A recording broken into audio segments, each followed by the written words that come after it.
are in listen-only mode. Good evening, everyone. This is Cece Michael with Cleaning Business Builders, and I'm very happy to welcome you to our webinar tonight. Um, Talk from Derek has gone by two different names, gathering competitive intelligence, but I like the more intriguing spying on the competition, so that's how I talk about it. Get a little 007 action, shaken, not stirred kind of thing going on here. Excited to have Derek. He's in Cincinnati, Ohio. I will let you know, he has warned me he is having some pretty severe thunderstorms. So we're hoping every now and then you can hear a little rumble through his speaker, and that's the thunder outside his house. He just pointed it out to me. So we may have some interesting sound effects in the background, but we will barrel through, and I'm sure we'll be just fine. Derek, I am going to, let's see, a couple of housekeeping announcements. We do have everybody muted to make sure that that everybody can hear Derek with no interference. And we are recording the webinar, and we'll post this to YouTube, so you will have an opportunity to review it at your leisure. We enjoy being able to make our webinar recordings available that way for you. So please do be sure to subscribe to our YouTube channel. We post a lot of things, including some of our daily engagement videos from the past. They're up there as well and can be a really useful resource for you. Derek, I'm going to ask you to go ahead and get started, because I know it's a great topic and you've got a lot of fantastic examples to get going. Okay, well, I will go ahead and jump on in like Cece said. First, we just wanted to remind you that this is part of a 3-part webinar series, and the 3rd part is going to be next week. Same bat time, same bat channel, with Liz Trotter talking about being a better CEO in your company. So in addition to me being on today and Tom on last week, you get Liz next week, so I highly recommend that you attend that one as well. So go ahead and write that on your calendar, and we will see you then as well. For those who don't know me, I own my maid service here in Cincinnati, Ohio. We've been in business for, I guess, going on 8 years now. My daughter just turned 8, and I bought the company. Actually, I acquired the company when my wife was pregnant. Company had about $200,000 in sales, and we grew it to well over $1 million in Cincinnati. My brother opened an office in Dallas, got a new office in Columbus or in Dayton, and now we're eyeing some other markets as well.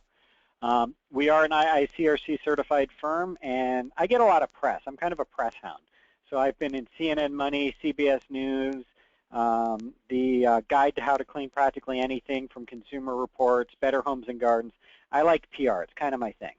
I'm partners with Tom in Cleaning Business Today, our trade publication. And if you don't read that on a regular basis, please go. It is free and has some great information. It was started because Tom and I got frustrated that there were no trade publications that we liked for our industry.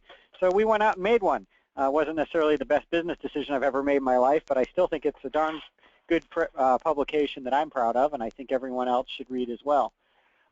Obviously, Tom, Liz, and I are partners in Cleaning Business Builders, and one of the other things I do is I've got a commercial cleaning division. So been a former member of ARCC, and I can talk about myself for a while, but also part of my background is I worked at Procter & Gamble for 13 years before I came over here. And one of the things I used to do at P&G is something called market strategy and planning. That was my role there, and it was my job to decide what products to launch and how we were going to launch it, what plans we were going to have, things like that. And we had a whole division at P&G called competitive intelligence that would create reports on competition.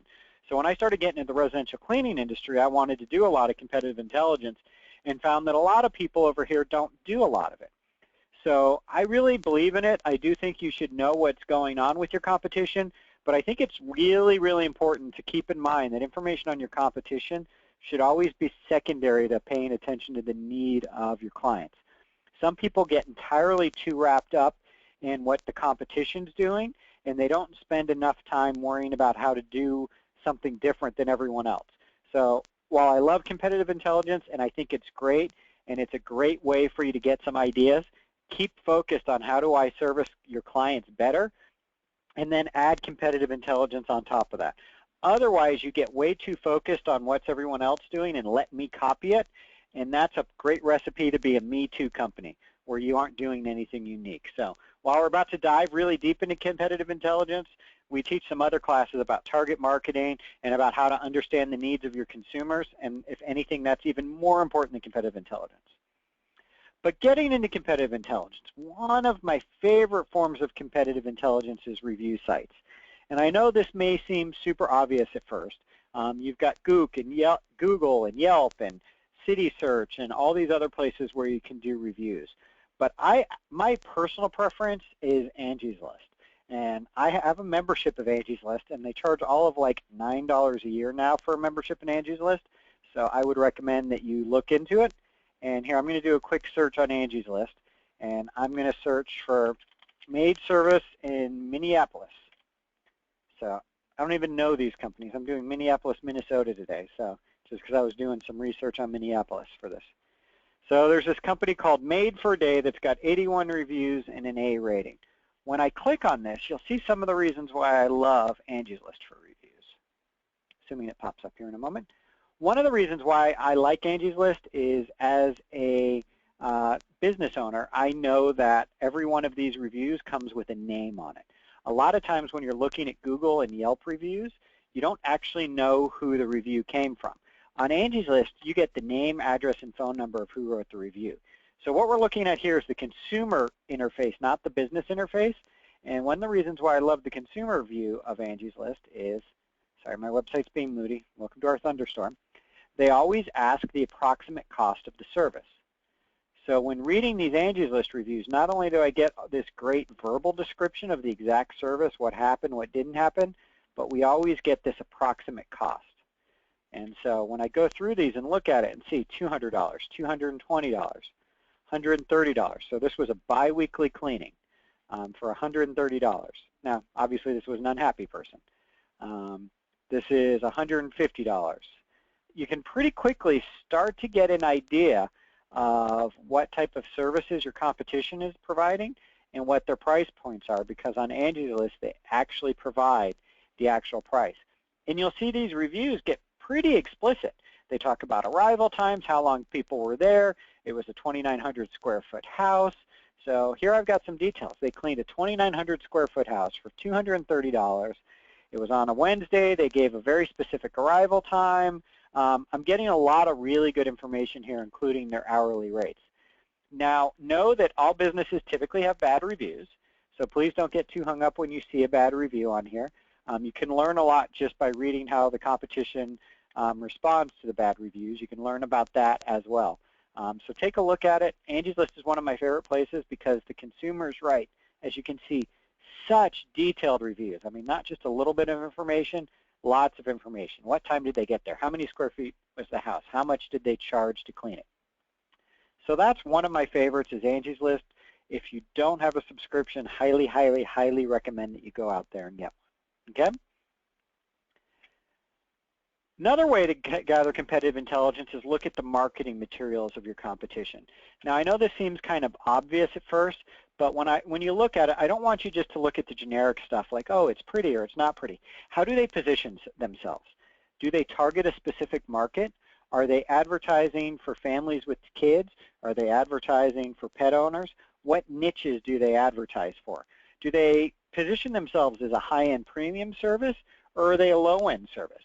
Because when you understand what markets others are serving, you may be able to find a market that other people don't go after. For example, here in Cincinnati, an underserved market relatively consistently has been older adults.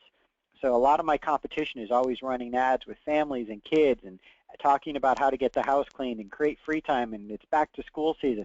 But there's a relatively large segment of the market here that is retired adults that live at home and want their house cleaned, and none of that marketing material talks to them. So by looking at my competition, I've been able to see that they're constantly targeting dual income working parents, and so maybe I want to swing somewhere else. Maybe I want to advertise for that senior market they're not going for, because those people care about different things. They typically care about perfection and details. They're normally going to be home when the cleaner's there. So there's different messages I can deliver and hit a different market. The other thing you may want to look at is where are they advertising and how long have they advertised there. If you're seeing that someone is consistently advertising somewhere, that typically means they're getting business from there. Now, not always. I have found some business owners are not very good, at keeping track of where they're getting their leads from. So they will keep running advertisements again and again that don't work. But in general, if you notice, for example, that maybe somebody is running an advertisement over and over again in a local health and wellness publication, that may mean they're getting a pretty good amount of advertisements there. Now, one of the things you can do is advertise in the same location.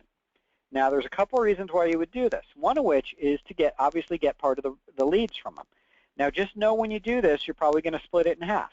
If they had been getting 10 leads a month and they were the only cleaning service in that publication and you start advertising, they're probably going to win about half and you're going to win about half. And you may be better or worse than them. You know, you may get 6, they may get 4, but the point is you're going to split it. So while it may have been profitable for them, when you advertise in the same place, it may no longer be as profitable anymore because you're now splitting the leads. That may be okay. You may decide that you're making enough money, or you could do it as a strategy. Sometimes it makes sense to advertise somewhere just to mess it up for another company. So depending how cutthroat you are and how expensive the advertisements are, if there's a company that you particularly want to target, advertising the same places that they advertise will typically cut their resulting leads by 40 to 60%, depending how much better you are. So if you want to go after someone purposefully, you can advertise in the same places they advertise. All right, another one of my favorite things to do is go to the business broker websites where people sell businesses. The biggest and the national one is bizbuysell.com, but there's lots of other local ones. Here local, we have one called VR Business Brokers and Keating Business Brokers, but we're going to go to BizBuySell in a minute because that's a national company. It's a great way to see what other cleaning companies claim as cash flow. Now, I have claim all caps and underlined because know that they typically pretty aggressively tweak that number. They're actively trying to sell their business, so they're going to try to make that cash flow number look bigger. Normally, they're going to do things like back out their cell phone and say it was a personal expense and claim that one of the cars they're driving was a personal car, but it does give you a rough idea, and oftentimes it has a lot of useful information like the number of employees and revenue. So I'm going to jump over to BizBuySell right now, and I'm going to show you one that I've already pulled up because I did a little bit of research and I was looking for a good example. And this is a professional cleaning company in Fulton County, Georgia. I don't even know where Fulton County, Georgia is. I was just looking for a good example. But if you operate in this area, you could probably, from this listing, figure out who this company is. So they're trying to sell their company for $620,000. They say they've got a gross income or annual sales of $808,260. Pretty darn specific. They claim to have a cash flow of $209,000. In my experience, that's a little too high. Once again, they're probably fudging the numbers a little bit, but it gives you an idea that they're a pretty profitable company. They've been in business since 1997, and they're not very specific. They just say they've got 5 employees. Sometimes these guys are very specific. But what I really like is when I come down here and look at some of the descriptions of it, it helps me figure out who this company is. It talks about how they're using iPads for their technicians, talks about how residential cleaning services is about 95% of their revenue. It says that right down here. Residential cleaning is 95% and small commercial is 5%. So despite the fact that they've got this terrible picture of a commercial cleaner up here, the text actually says it's a residential cleaning company. But here's a great one. It gets into a detail. Specialty cleaning is 44%. I don't know what that is. If you knew who this company was, you could probably figure it out. 41% is maid services, 15% is window cleaning. Now, if I was in Fulton County, Georgia, I would probably know who offers maid services, window cleaning, and quote-unquote specialty cleaning. I don't know what they mean by specialty cleaning. They might mean spring cleaning by that. They might mean pressure washing. But if I was competing against them, there's not many cleaning services in my area that offer multiple services. So I could probably figure out who this is. 75% of their revenue is from recurring. 25% of their revenue is from new customers, which is sort of an interesting way of phrasing it. Talks about how they have, here we go, 2 managers and 19 employees. So they've got 19 cleaners and 2 people in their office staff. And this can also serve a little bit as a reality test. Typically, a single cleaner generates somewhere between $40,000 and $50,000 a year in revenue. So in general, a full-time residential cleaner should generate between 40 and 50 grand in revenue. So when I see 19 cleaners and 800,000 in revenue, that kind of passes my sniff test. So this is probably pretty legit. And then it shows that this company is also open on Saturday. So maybe that gives you an idea of why they're a little bit bigger. So if I were in Fulton County, Georgia, this would be really interesting stuff for me because I know how much revenue this company is getting from window cleaning. I know how many managers they run their office with. I know how much they're getting from specialty cleaning. And I know that they sign up about 25% of their client base every single year is new. So pretty good stuff. And for those that have never used Biz Buy Sell before, it's relatively easy. I'm going to go to the home page and start from there. And you come to this page and say, find a business for sale. Advanced search is how I normally do it. I'm going to just do Ohio in my case, and then I'm going to type in cleaning. Now this is going to pull up dry cleaners, window cleaners, carpet cleaners, people that I don't potentially care about, but that's okay. Doesn't hurt you to find out who else is in the market. And I didn't do this earlier today, so I don't even know if there is anyone. Well, here's a Janiking for sale. Pet grooming, carpet cleaning, carpet cleaning. So here's a residential cleaning service in Dayton, Ohio. You might have heard at the beginning, I have a small branch in Dayton, Ohio. So let's figure this out. Motivated seller is relocating, so they need to sell pretty bad. Looks like they do 135,000 in revenue and 88,000 a year in cash flow, and they're asking 175,000. I can tell you that's a crazy number. They're never going to get that, but that's okay. They have 2 part-time employees, and that means the owner's probably largely cleaning themselves. So this is a relatively small company, but once again, gives you an idea of some details of what's going on. It's home-based, it operates out of their house, and they're never going to sell the company for what they're trying to sell it for, but gives you an idea of who these guys are. This one's a little hard to figure out because it's just a smaller company, but a lot of times I'll see things in here, like they don't disclose the name of the companies, but I saw one listed once that said, this company's known for its yellow cars. I'm like, well, gosh, that's pretty easy to figure out who that was. You know, way to hide the name by telling me this company's known by their yellow cars. So that's the only cleaning company for sale in Ohio right now, so there's not a lot of good examples on there. But you can see how you would pull this up and look around and see who's for sale in your market and how it would work out. So I love Biz Buy Sell. I troll it all the time just because I'm always kind of curious who's for sale, how big they are, and it's also kind of gets me thinking of how much is my business actually worth by checking and seeing how much other businesses sell for. The next thing I always encourage you to do is figure out who really owns what. And what I mean by that is due to the Freedom of Information Act, there's tremendous amounts of information available on the internet now. I don't know what it is for every single state, but in Ohio, the Secretary of State is where I figure out who owns what, meaning what business entities and what else they might own. The Clerk of Courts is where I go to figure out who's being sued for what, and the County Auditor helps me figure out who owns what properties. So I'm going to kind of go in and show you all 3 of these. So I'm going to start with this is our Ohio Secretary of State. And all I did was Google Ohio Secretary of State and click on the first link. Every website's a little bit different. On here, there's this little button for businesses, and I press businesses. And then it's got business services, and we've got business name search. So I come in here and I type in a business name, and the name of my business is My Maid Service. And it's going to pop up every My Maid Service. And this one here, this is my registered trade name. And that basically means that the legal entity of my company is not actually My Maid Service. The legal name of my company is something else. And when it shows all these little filings, and when I click on it, it will show you the actual filing where I filed with the Secretary of State. The legal name of my company is K9HQ LLC. And we filed to register the name of My Maid Service of Greater Cincinnati. So there's my name and signature. So I guess we've been in business for 7 years because this shows I did this in 2008. But up here, it shows the name of my company, which is K9HQ LLC. The reason why I might care about that is if I go back here and do the business name search again, now I'm going to pull up that K9HQ LLC. And for those of you that don't know, I used to own a doggy daycare and boarding business, And when I sold that business, I sold all of the assets of the business, but I kept the legal entity. And when I bought my maid service, I used the same legal entity. And that's why the name of my company is K9HQ LLC is the legal entity.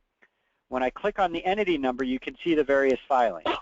So this is my articles of incorporation. And this is going to tell you who physically owns the company. And in this case, it's just me. But if it was a partnership, it would list every single partner, what percentage the various partners own. Okay. I already showed you my name filing, but you can also see that I have another name filing. Where is it? Somewhere. Okay, so that's my maid service of Greater Cincinnati. I have also filed for the name of S&DC Consulting, Sean and Derek Christian Consulting. My brother and I used to do some consulting in the past, so I've got that legal entity set up. So you can see what I own, what else I own or don't own. Another example of how you might want to use this is if you've got a Mary Maids in your area and you're curious who actually owns Mary Maids, I could type in Mary Maids and it's going to show me every single Mary Maids that's registered. Now, it doesn't tell me which one operates in what city, but once again, if I click on these links, that's the one in Medina, that's the one in Beaver Creek, and then I can see who owns the Mary Maids in Beaver Creek. And it's RVC Enterprises. So I can pretty quickly go look this up and see who, no, I guess it's LaRue Enterprises.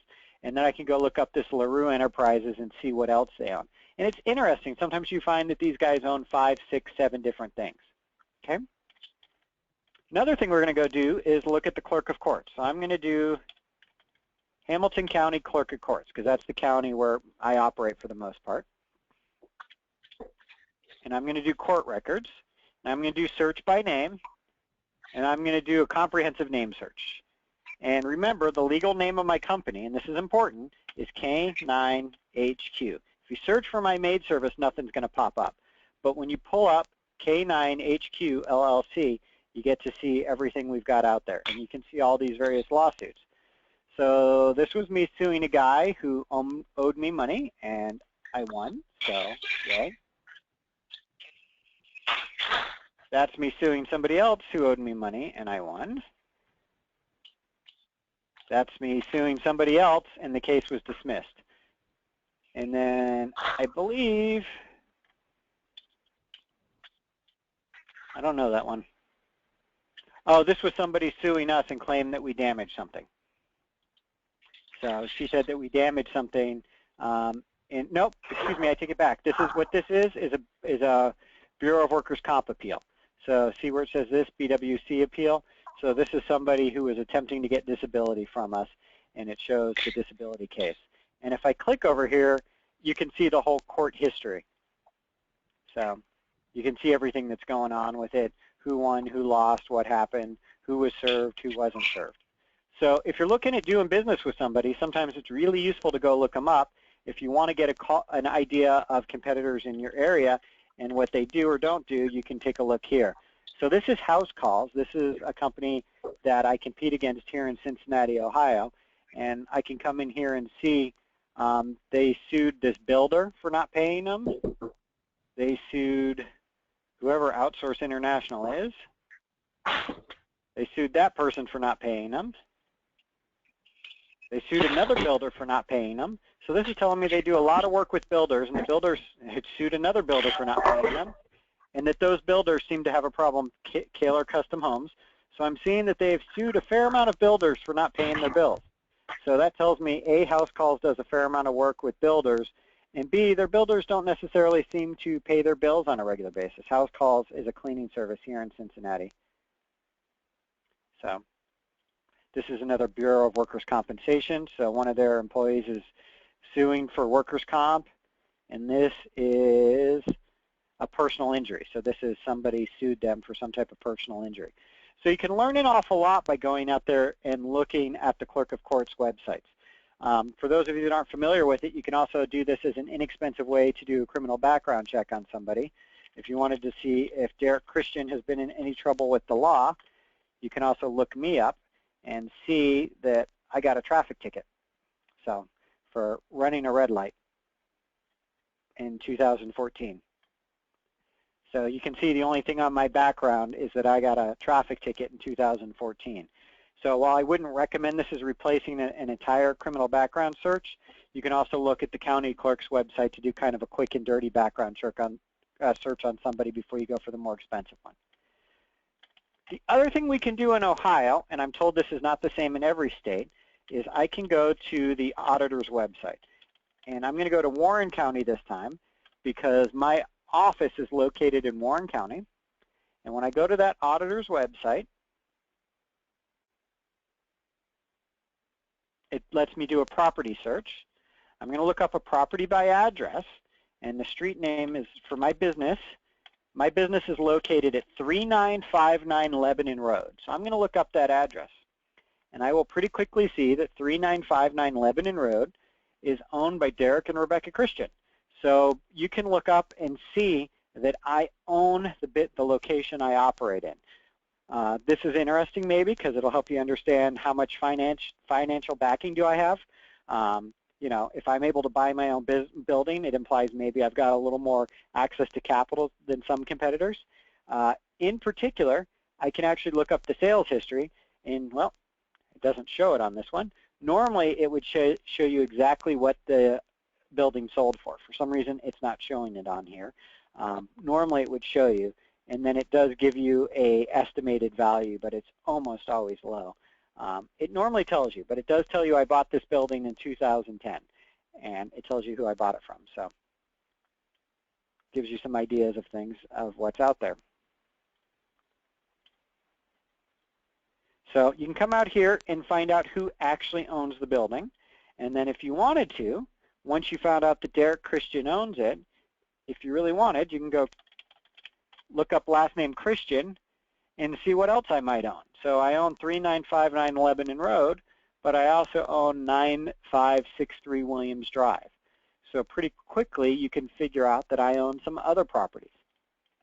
And same thing, you can see when did I buy this property and how much did I buy this property for. So see, I keep saying that and then it doesn't show it. This property had gone into foreclosure. I bought this as a rental property, so I don't know why it's showing zero value. I got it for cheap, but not that cheap. But it kind of gives you an idea. You can get out there and see what I own, that I own a couple of properties in the county. So good information, kind of helps you understand maybe the financing of who has what type of buying power behind them. So a lot of times it's hard to know who necessarily actually owns something. Once again, my maid service is owned by K9 HQ LLC. Who the heck owns K9 HQ LLC? And then as you dig into it, you find out other things. If you would have changed some of those filters on the website, you could have found out that I used to own the doggy daycare and some other stuff. Okay, previous employees are another great source of information. Whenever I have a competitor who walks in the door, someone who worked for a competition, I ask them a lot of questions, but I also ask them a lot of questions about the previous company.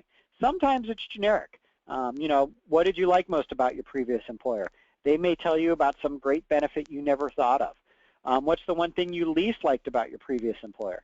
You may find out something weird they do. What was their training process? You know, what was the most frustrating thing working there? What was the best thing working there? It gets you information not only on the employee, but on the competition as well. Through doing this, I found out that one company in town in particular had hired a manager who was not very popular with the new employees, was a former police officer and kind of rough on the employees and sort of militaristic, and the employees were basically rebelling.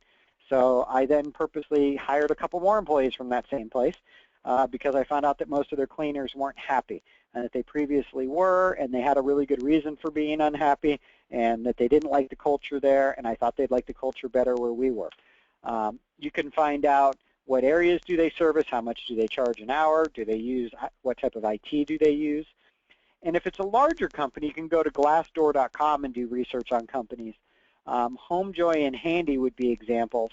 You could go on to glassdoor.com and read about Handy's and Homejoy's business practices. And for example, we found out things when we did that, such as Homejoy used to charge an extra $10 if the homeowner wasn't providing cleaning products. It was an upcharge for cleaning products. Well, it turns out they didn't actually give that money to the cleaners. Homejoy kept it. And we found that out by going to glassdoor.com and looking up HomeJoy and reading what the employees had written about it, which was just fascinating to actually get that insight that that extra $10 for not providing cleaning products didn't actually go to the people who clean the place. It was just extra profit for the company. So kind of gave us some insight to how that company works and whether or not we thought they'd be able to keep their employees in the long run. And we didn't think they would, and turns out they probably didn't, and it's part of the reason why they probably didn't make it. Not the only reason, but part of it. Okay, one of my favorite forms of competitive intelligence is to have them come clean your house. I've done this about 10 times now, and it's just each time been a fascinating experience to me. What's the overall experience as they cleaned your house? And I give this example all the time because I was really surprised by it, but I had a competitor come clean the house, and they did a really good job, an unfortunately good job. I kept thinking, gosh, these guys are actually better than I thought they would be.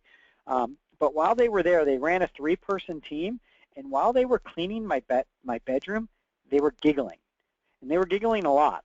And that was very uncomfortable for me because they were in a very personal space of mine laughing. And of course, I'm wondering if they're seeing my Superman underwear. You know, what do they find so funny in my bedroom? And it's something that I took back to my own company and covered in training that I would have never thought to cover it. Because as a business owner, intellectually, I knew they were probably talking about what so-and-so did last night. They probably weren't even talking about my house. But gosh, as the homeowner sitting there and hearing laughs come out of my bedroom, that was really uncomfortable. So that was something that I learned to take back to my own company that didn't even have to do with competitive intelligence. But what's the overall experience? How do they show up? Do they wow you? How do they calculate their hours and charge you? Do they seem well trained? Are they wearing uniforms? Do they deliver what was promised? Were you impressed? Were you not impressed? One of the things I'm always amazed by is those of you that aren't familiar with me, I'm relatively famous for always wearing my maid service logos. I'm wearing it right now, even though I'm only sitting in my own house. My closet has got like 25 different My Maid Service shirts, a couple Cleaning Business Today shirts, and a few Cleaning Business Builder shirts. I think I own 5 shirts that don't have logos on them. And so I'm always fascinated that only one company's ever figured out that I own a competitor because they never seem to go into my closet. And I don't know about your companies, but I expect my people to vacuum the closet. So I'm always amazed at how few people actually go into the closet and see my rather vast array of My Maid Service shirts in there. Other things I've learned over time is just how little things matter. You know, how you can tell when there's a trainee, how they greet you, what it's like when they say hi or don't hi, when they say hi when they get there and when they leave, what it's like when they have to call the office and get the pay and they don't know about it. Just there's a lot of things you can learn by having them clean your house that is really informative. If you've never done it, I highly recommend you do it. I personally don't like Groupon and Living Social. I find that Groupon and Living Social tend to run the margins out of our industry, and because I'm just a little bit spiteful, whenever a competitor runs a Groupon or Living Social, I always buy it and have them come clean my house, because I know I'm not going to sign up for regular service, they're not going to make any money, and I'm going to learn something about their company for cheap. So once again, a couple times a year I have them clean my house.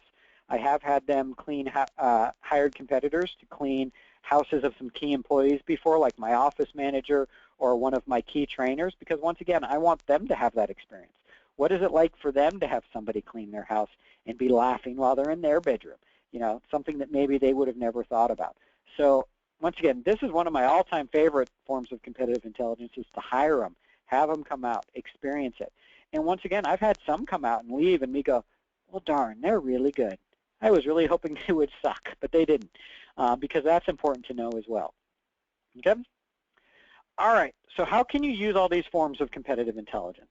Well, we already talked about it a little bit. You can use it to focus your marketing on groups of people for your service targets. I'm a big fan of not doing generic marketing.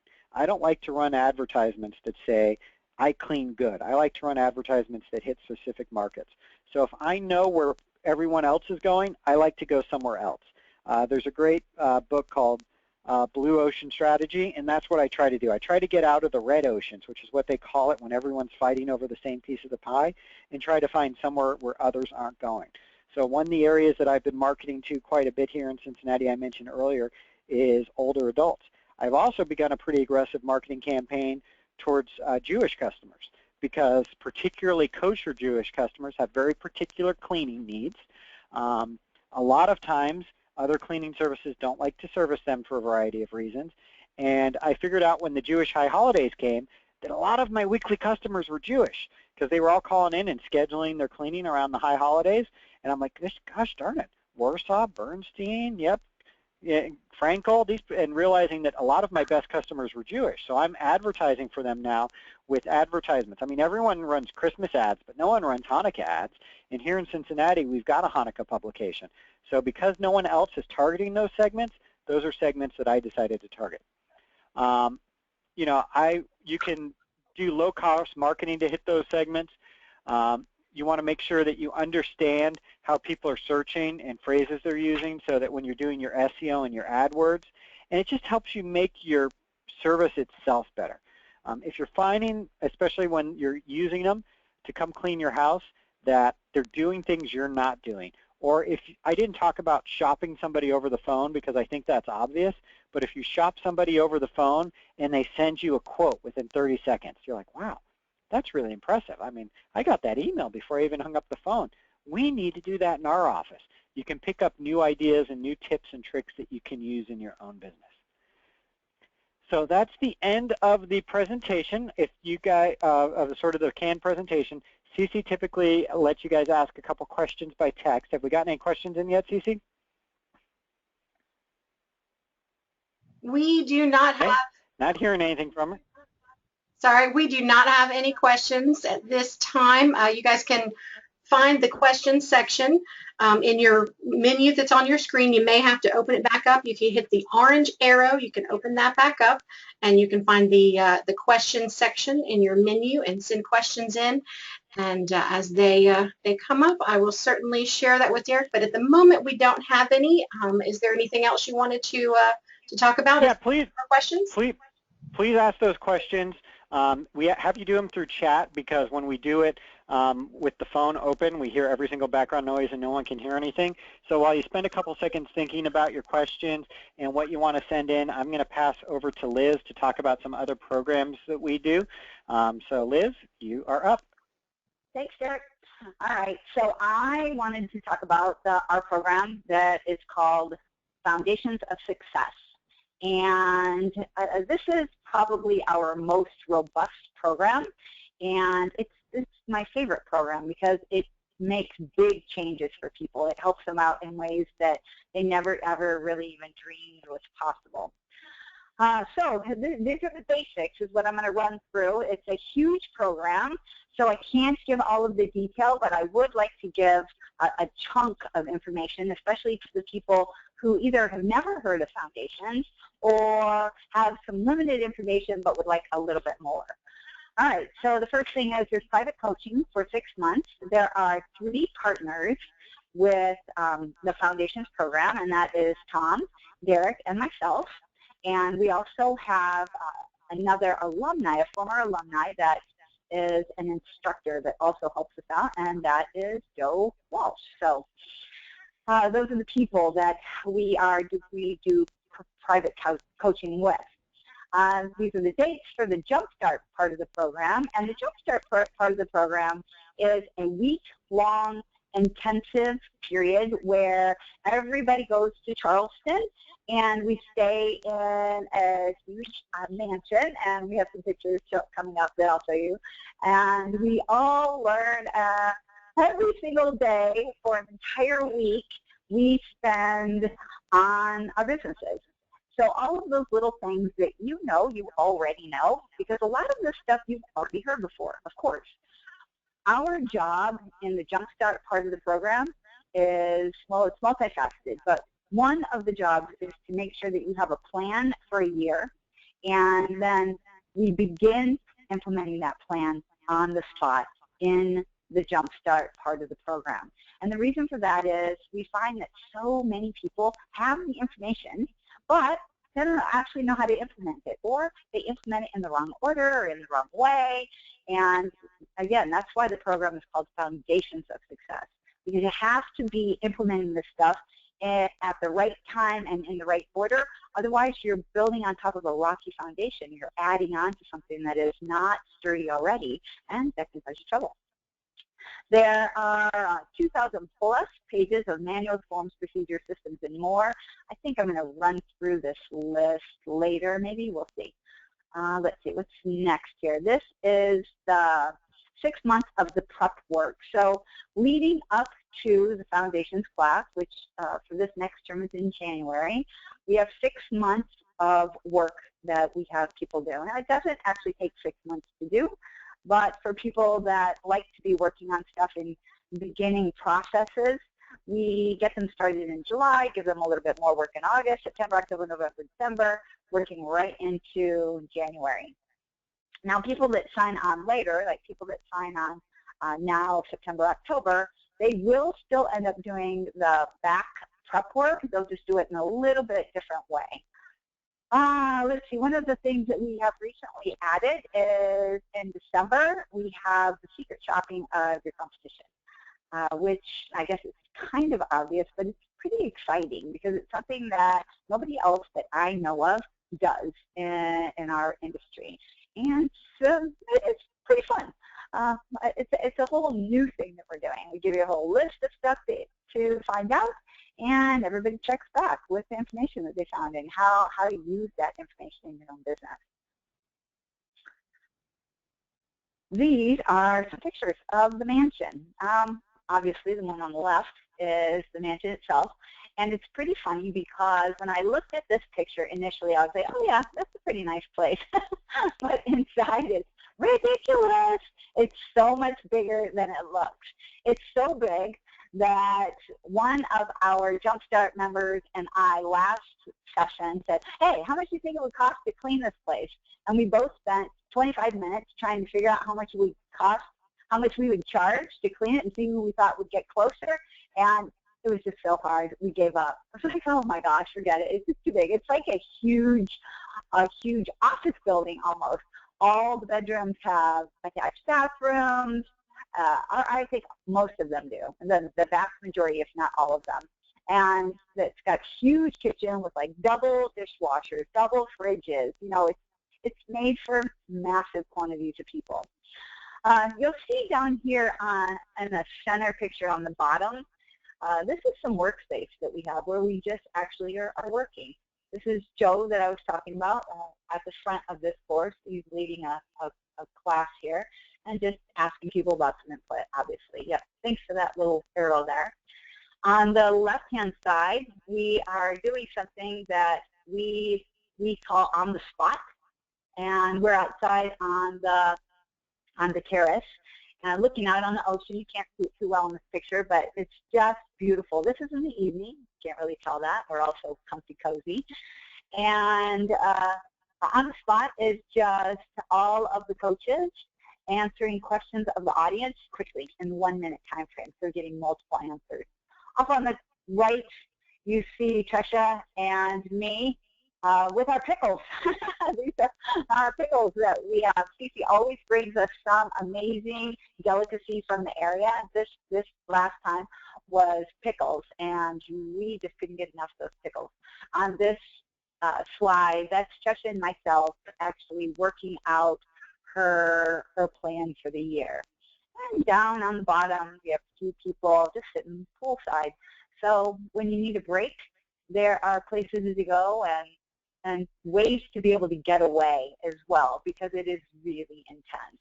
We talk a lot about how much work the Jumpstart program is, how much effort you're going to be putting in. You have to get up early because classes start super early, and we don't leave until late at night.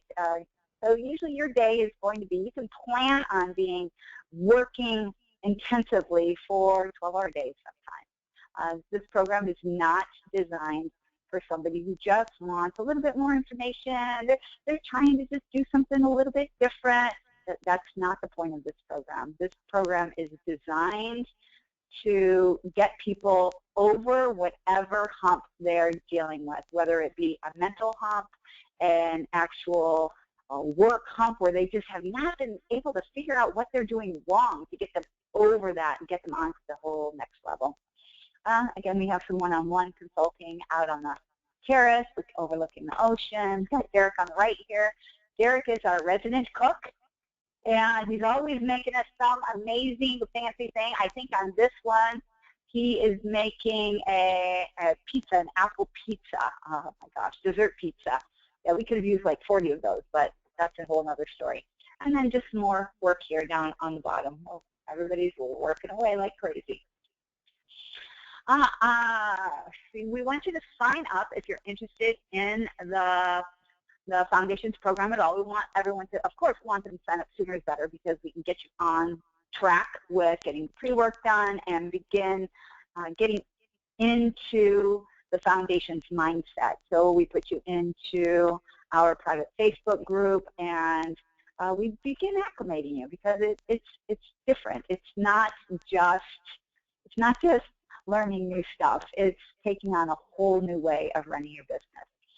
So anybody that does sign up by October 15th, they are going to be able to participate in our dinner at the convention.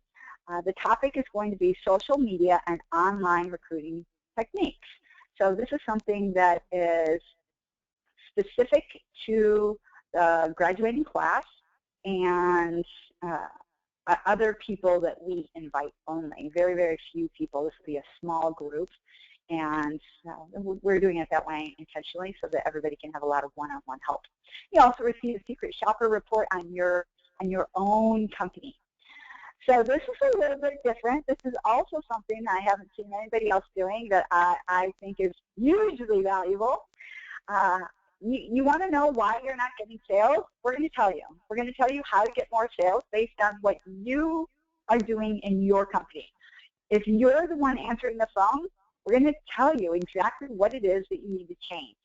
If you are having somebody else do your calls or take in your calls, we're going to tell you exactly what they need to change and where the problems are, where the system problems are, and where you actually, we tell you also what you're doing amazingly well, because shockingly, a lot of people say, oh, we don't know what the heck we're doing.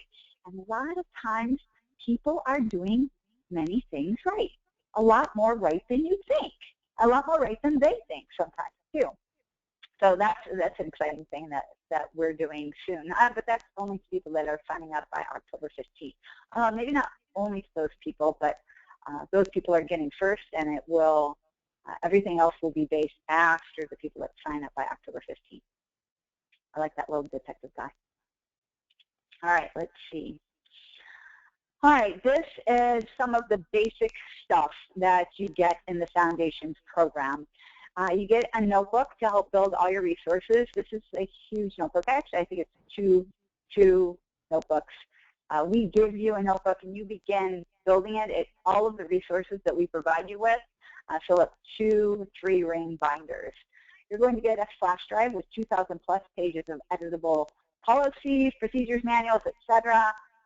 Everything that you need to run your business. We give you the base of it in an editable format so that you can take the basics and either take them and run, just stick your name in there, or edit them so that you can get up and running quicker. That's probably one of the hardest things is people try so hard to perfect things that this thing gets done 80% of the way, but not 100% of the way. And then they think of this other thing that has to be done, so they start working on that, and this other great thing that they were doing that was really looking good never gets completely done, and so it never gets implemented, and it never gets put into the business. That's tragic when it's that happening, but it happens all the time. Business owners, we have what I like to call bright, shiny object syndrome, and we see BSOs all over the place. Every time we turn around, that's what we see, and we're off trying to do that next cool thing, and sometimes our systems really, really, really pay. Another thing you get is core value cards. Those are for hiring and employee appreciation and also some motivation stuff. It's a cool deck of cards. They're fairly inexpensive, but nobody else has them. You get them only from Cleaning Business Builders. They are free, and they come in English and Spanish. You also get the subscription to the high-tech program through June of 2016. The main thing that is really cool about this program that I think is really cool is what we call the DEVs, the Daily Engagement Videos. These are videos that are designed for you to play for your employees. I hear all the time from business owners that they can't help but watch them too. They love them as well. They don't want to. The whole point of getting the daily engagement videos is so they don't have to do it, and they can just give that part of the job off to somebody else to do, but they can't help it. They are mesmerized and they get fixated on watching the videos as well. Short videos, anywhere from 3 to 7 minutes, designed to be played every single day on the basic things that you're already teaching your employees, and for some reason it just doesn't stick. This is the piece that makes it stick. You also get a target marketing toolkit. This is a toolkit that is designed for certain target markets, and all you have to do is plug and play. Stick your information in there and you're good to go, off and running. You can also modify, of course, the same as all of our other programs, but this target marketing toolkit is so easy to just plug your name in and a few different places, print, and you're set. So 3 days, literally, you can be good to go, be handing out marketing pieces designed specifically for your company. The Made Money Starter Kit. This is a Made Money, if you guys haven't heard of it. It is a program that we created to it's mainly for motivation of your employees. It helps them to have that other something. A lot of people in our industry are like, we can't pay our people a ton of money. We can only pay them so much because our margins are tight. We don't have unlimited access to funds, and money isn't just, even though we have awesome cash flow in our businesses, we don't have unlimited amounts of money coming in, so we can't always turn over as much as we'd like to our employees.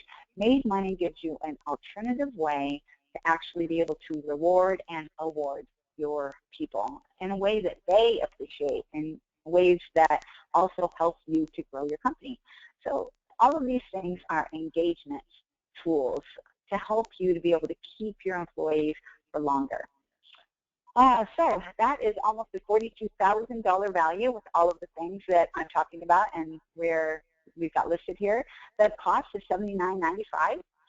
The cost will never be this low again, or it will never be lower than this. I'm not sure. We've talked a little bit about the pricing. It'll never be lower than this. If this program sounds at all interesting to you, we would like you to either pick up the phone, give us a call. This is the phone number. You'll get hold of Cece, or feel free to go straight to our website and ask for a consultation. Talk to one of us about your business, not about our business and what we do, but would it work for you? Because truthfully, I don't know. This program is not for everybody, and the only way for you to be able to figure out if it is for you is to talk to somebody. Tell them what your business is doing. Tell them what your challenges are, and let us help you figure out if this is the right thing for you. Unfortunately, I turn people away all the time just because it might not be the right place for them. I don't just say, nope, sorry, it won't work for you. I'm always really, really good about helping them figure out what would be good for them, what would make a difference for them, what is the next step for them, because even if it isn't with Foundations right now, it's always about taking the next best step and not just going out and doing whatever's exciting, not getting sucked into that bright, shiny object syndrome, but doing the right thing at the right time. So sign up for that consultation if you're at all confused or concerned or just curious about whether or not it might be a good spot for you. And then check out our schedule, our menu, and everything else that we have going on at Cleaning Business Builders. You can also get a little bit more detail about some of the things that I told you about, some of the things that we offer. Another thing that we offer that is really amazing, and it's not on this website, but I just love to talk about it. It's the DISC assessment. Behavioral assessments, we do them on you, help you really figure out what it is about you that's got you stuck a little bit. And we give you some concrete action steps to take to get you moving in the right direction. Not just thinking about moving in the right direction, but actually taking true steps and doing the real thing. I think is that the whole Foundations presentation that we have for this week, Cece? think it might be. I believe so, yes. Yeah, I was thinking so. Yeah, that's true. If you already know, you've heard about it, maybe you've already had a consultation, we've done a consultation with a couple of people, and you're ready to put down a deposit, head to our store. Some of you may have heard that our store was a problem in the past, not anymore. It's very beautiful, up and running, and we have a whole new program running it, and it's beautiful. Easy, easy, easy now. So that's it. Does anybody have any questions? If you do, again, we ask that you please hit that little chat box on the right-hand side. If it's closed, you'll have to use that orange arrow to open it back up again, and then you can type a question in that little chat box, and we'd be happy to answer it for you. Thanks for that segue, Liz. We do have some questions for Derek. And you can certainly have time to type some more questions in. So I'll start at the top. And Derek, you're back with us, right? I am. Okay, awesome. Greg Ford asks, is there any value in checking out the competition's social media sites? Yeah, social media can be another way to look and see what's going on. It's a lot like being able to get some of the reviews and see what's going on with them. You can see what specials are out there. A lot of companies are doing things like putting pictures of their employees. They will put pictures of the events that they're having, can give you a little bit of an idea of the culture. I know in the case of my company, we post pictures of our Christmas party and our spring party and employee anniversaries, and it does give you some knowledge as well. So yeah, anything where they're putting stuff out there is a great source, and social media is getting better too, because a lot of people are doing comments and things online on social media more than they would of review sites in the past. Great. Changing directions, Karina Nelson asks, she's in a really small area where she knows her competition because they shop in the same grocery stores and they know each other. So having them clean each other's houses probably isn't going to work. What other suggestions do you have for that really small town company to be able to gather that good intelligence on their competition? Well, it's up to you. Like I said, the experience, because I don't have that experience as well, but I really do enjoy the experience of getting my house cleaned. I mean, maybe it's possible you could have a friend or a mom or someone get the house cleaned and you stand in and be there. Just because your employees don't act normal when they clean your house. There's something about having someone that doesn't know you're a cleaning service owner just acting like they do every single day. That's a unique learning experience. And if you know each other that well and you're friendly competitors, you could flat out tell them what you're doing and why. Hey, your employees aren't going to know that I own the place. I just kind of want to see what it's like. Or you could, if you didn't want them to know and you were not friendly competitors and you're being a little bit more on the sneaky spying side of things, have them clean a friend's house or something like that.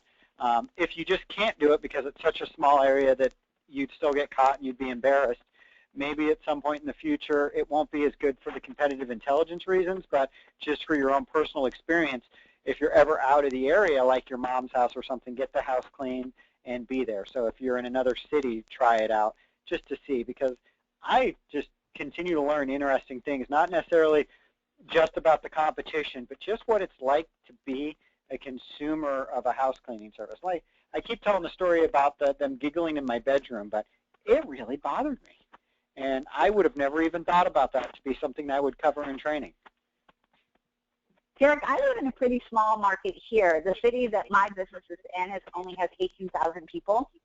And I have had other cleaning companies come in and clean my house. And you know what? The funny thing is they don't connect your house with your name and the business owner, even though it seems like, how could they not? I mean, I've been in business 22 years. How could they not know who I am? And maybe they do, and they just don't care. But I've had no problem getting people out to clean my house on a regular basis. Also, I don't think the employees really care who they're cleaning for. They're going in and they're cleaning the house and trying to get the job done. So if your boss doesn't specifically tell them to look for it, they're not even thinking about that. They're not looking for anything. Who knows? For all I know, we're cleaning the owner of Mary Mace's house. We could be. How would I know? I have no idea. I do know who it is, but if he's using his wife's maiden name or any other name, I wouldn't have a clue. How would I? Great tip. So you can still do it. Yeah, that's a great perspective. Thank you, Liz.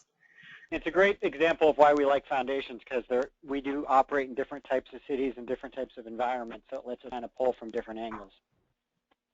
Absolutely. We'll have one more question. We have from Julia Francis. She's wondering, one, would you hire the employees of your competitors, the former employees of your competitors? And if so, are there questions you should or should not ask of those former employees? I have and do continue to hire some cleaners from competition, and normally there's a reason why. Once again, the particular one I talked about earlier, there had been a change in ownership and change in management of that company, which was not well received, and I knew that, and therefore I knew I wasn't getting the bad employees. In general, I do prefer to normally hire people and train them from the ground up, so that I don't hear too much of, well, that's not how we did it at XYZ company. But I knew my competition well enough that I knew that this company used solo cleaners. Their cleaning procedures and methods and products are actually relatively similar to ours. When they come in, a few things I'm looking for. I am looking for, why are they leaving? Is there a legitimate reason for their leaving?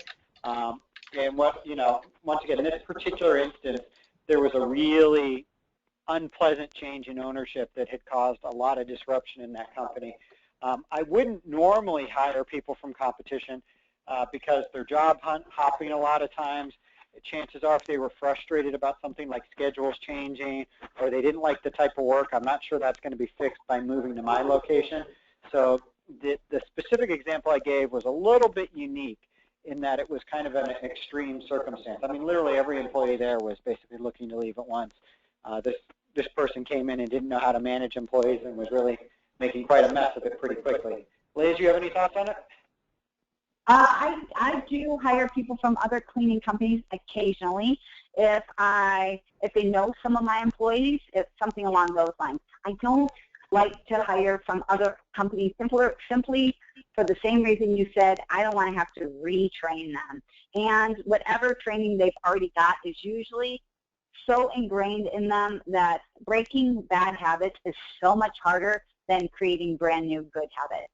Yeah. So sometimes the training is just too difficult for me to want to put in that much effort, unless I'm desperate, and then I will.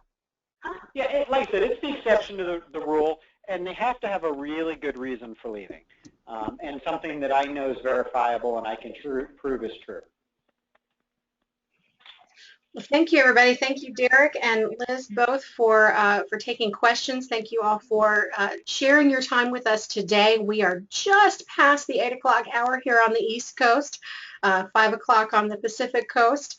And we, again, thank you so much for joining us. Please make sure you've got on your calendars that Liz is going to tie up this 3-webinar series next Wednesday, again, at 7 Eastern, 4 Pacific. So we certainly look forward to all of you rejoining us again next week.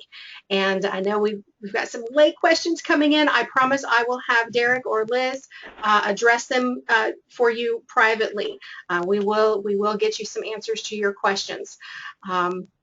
But we don't want to take up everybody's time past what we asked for. We like to be very conscious of that.